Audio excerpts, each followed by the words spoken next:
जनसंवाद न्यूज, सत्य आणि विश्वासाची बातमी। अंबरनाथमध्ये एका मांजरीला 12व्या मजल्यावरून ढकलून दिल्याचा प्रकार घडला होता। यात मांजरीचा मृत्यू झाल्यानंतर शिवाजीनगर पोलिसांनी मांजरीला ढकलणाऱ्या इसमाविरोधात गुन्हा दाखल केलाय। मात्र त्याला अद्यापही अटक करण्यात आलेली नाही। अंबरनाथच्या पालेगाव परिसरातील रॉयल फ्लोरा इमारतीत 26 जुलै रोजी सकाळी 5:45 वाजता हा प्रकार घडला होता। एका व्यक्तीने डंकच्या भिंतीवर चालणाऱ्या मांजरीला 12व्या मजल्यावरून थेट खाली ढकलून दिलं होतं। यात मांजरीचा दुर्दैवी मृत्यू झाला होता। या घटनेचं सीसीटीव्ही फुटेज समोर आल्यानंतर प्राणीमित्रांच्या तक्रारीवरून शिवाजीनगर पोलिसांनी मांजरीला ढकलणाऱ्या व्यक्तीविरोधात गुन्हा दाखल केलाय। मात्र अजूनही त्याला अटक करण्यात आलेली नाही।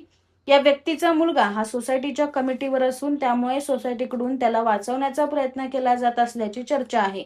त्यातच सोसायटीने मृत मांजरीला परस्पर दफन करण्याचा प्रयत्न केला।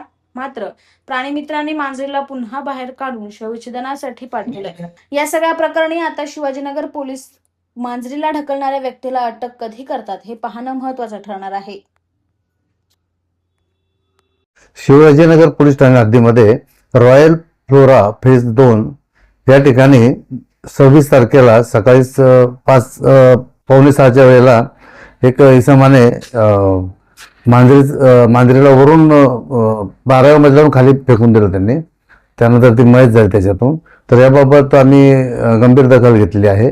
त्याबाबत माननीय पोलीस उपायुक्त साहेब आणि एसीपी साहेब यांनी सुद्धा सूचना दिल्या आहेत की तात्काळ याबाबत गुन्हा दाखल करा आणि आम्ही गुन्हा दाखल करून ज्याने चुकीचा प्रकार केला त्याला निश्चित त्याला शासन करणार होतो आम्ही। जनसंवाद न्यूज, सत्य आणि विश्वासाची बातमी। आजच सबस्क्राइब करून बेल आयकॉनला क्लिक करा आणि पहा ताज्या घडामोडींचा अचूक अंदाज आपल्या मोबाईलवर।